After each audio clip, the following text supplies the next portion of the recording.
बारे में तो हमने बहुत पहले ही बता दिया था कि अमेरिका कभी भी जीत तो कहीं नहीं जीतेगा ही।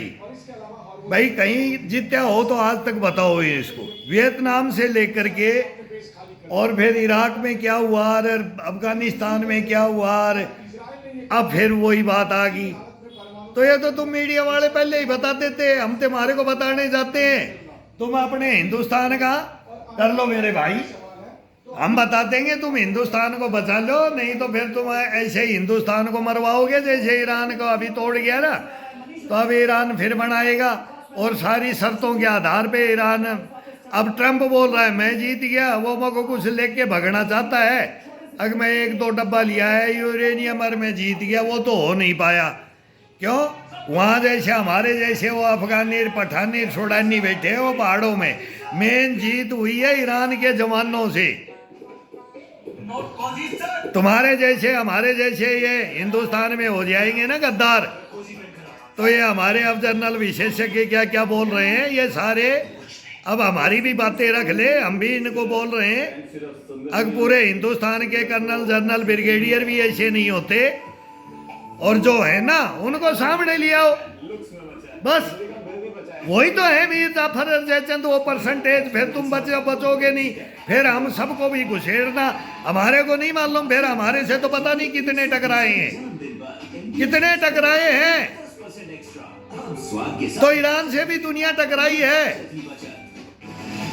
6000 से 10,000 वर्ष पुरानी सभ्यता है, और वो 250 वर्ष की कॉलोनी बोलता हूं मैं, और उसकी कॉलोनी इजराइल। और वो ईरान को फिर ये पाषाण युग में पहुंचा देंगे, हम ये कर देंगे। 30 मार का बढ़ते हैं। अरे तुम हिंदुस्तान को 30 मार बोल ले जाओगे, तुम 30 मार खाओ। तुम रखो देश के बारे में ये बातें रखो। ये वर्दियां क्यों कब्रों के अंदर है? ये हिंदुस्तान के जवान कब्रों के अंदर को क्यों है? बस यही तो पूछना है।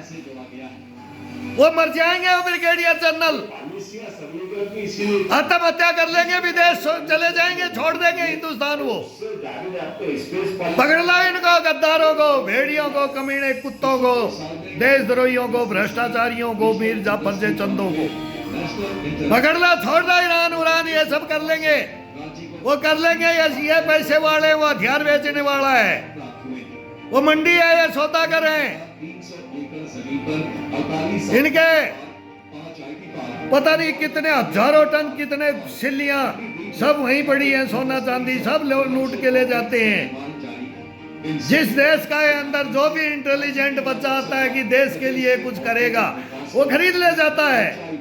वो सारे साइंटिस्ट, इंजीनियर, डॉक्टर लेकर के गया, सब कुछ उन्नति कर दिया। और फिर अब जहां भी इज्जत बिक्री करके घूम रहा है पूरे वर्ल्ड के अंदर।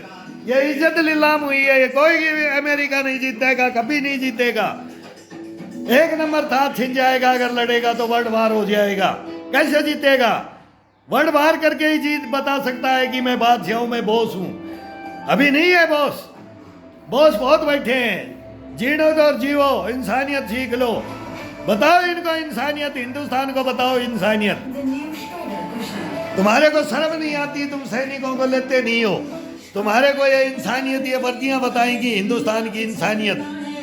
ये गद्दार बताएंगे, इनको बुलाओ, देश के सामने बुलाओ। कोई हरू गरू नथु खैरू नहीं है।